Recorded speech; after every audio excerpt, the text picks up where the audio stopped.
पानीपत का युद्ध समाप्त हो चुका था। अब्दाली जीत गया और सदाशिवराव भाऊ अब हमेशा के लिए पानीपत की उस रक्त रंजित धरती का हिस्सा बन चुके थे। लेकिन इतिहास की सबसे बड़ी त्रासदियाँ अक्सर युद्ध भूमि पर नहीं बल्कि उसके बाद जन्म लेती है। ऐसा ही एक खौफनाक मंजर उस दिन भी युद्ध के बाद शुरू हुआ था। पानीपत की धरती ने उस दिन सिर्फ हार नहीं देखी थी बल्कि इंसानियत की वो कराह सुनी थी जिसे इतिहास की किताबों में बहुत कम जगह मिली। यह वो सच है जिसे अक्सर विजय और पराजय की बहस में हाशिए पर रख दिया जाता है। 14 जनवरी का सूर्य हिंदुस्तान के इतिहास में एक युग का अंत लिखकर डूब गया था। शाम के समय पानीपत की रणभूमि और भी अधिक डरावनी लग रही थी। चारों तरफ लाशें ही लाशें बिछी पड़ी थी। रणभूमि की ओर देखता हुआ अब्दाली अपने वजीर से पूछने लगा, शाहवली, कहीं रात के अंधेरे में काफिरों पर दोबारा चढ़ाई तो नहीं करेंगे? हंसकर वजीर ने जवाब दिया, नहीं हुजूर, सारी दक्षिणी दौलत पानीपत पर फना हो गई, अब बाकी रहा ही कौन है।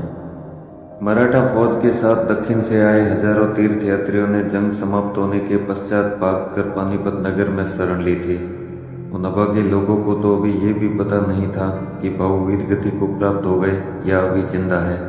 जंग से पहले भाऊ ने इनको वचन दिया था कि इन बाल बच्चों में मेरे प्राण बसते हैं, मेरे जीवित रहते कोई भी अफगान इनका बाल भी बांका नहीं कर सकता। भाऊ के जिंदा होने की आस में ही इन लोगों ने पानीपत में शरण ली थी और उनका इंतजार कर रहे थे। लेकिन उन्हें क्या पता था कि वे लोग मौत का इंतजार कर रहे हैं। रात के 9 बजे कुतुब शाह बब्बर खुरदार खान नामक 2 अफगान सरदारों ने पानीपत नगर में प्रवेश किया और बाहर निकलने के सारे रास्तों को बंद कर दिया।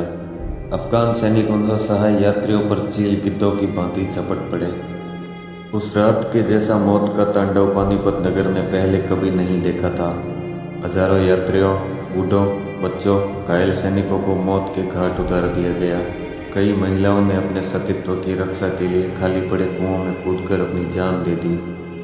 अगले दिन सूरज चढ़ने तक पानीपत नगर में अफगान सैनिक असहाय लोगों को खोज खोज कर उन्हें मौत के घाट उतार रहे थे।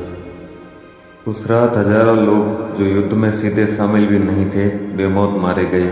उन्हें बचाने वाला अब कोई नहीं रहा था। कई परिवार बिछड़ गए, कई घायल लोगों ने रास्ते में ही दम तोड़ दिया, मदद की प्रतीक्षा में जो कभी नहीं आई। कईयों को बंदी बनाया गया और कई लोग वापस अपने घर पर कभी नहीं लौट पाए। आज पानीपत नगर शांत है, लेकिन अगर इतिहास को ध्यान से सुने तो उस मिट्टी से अब भी एक धीमी आवाज़ आती है जो एक सवाल पूछती है कि क्या उस दिन सिर्फ मराठा सेनाएं हारी थी?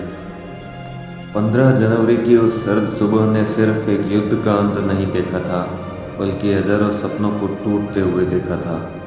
वक्त के साथ तारीखें बदल गई, लेकिन उस दिन लाखों चीखें उस मिट्टी में हमेशा के लिए कहीं दबकर रह गई थी। इतिहास ने भले ही उस दिन को एक तारीख में समेट दिया, लेकिन जिनके घर उजड़े थे उनके लिए वह दिन कभी समाप्त ही नहीं हुआ था।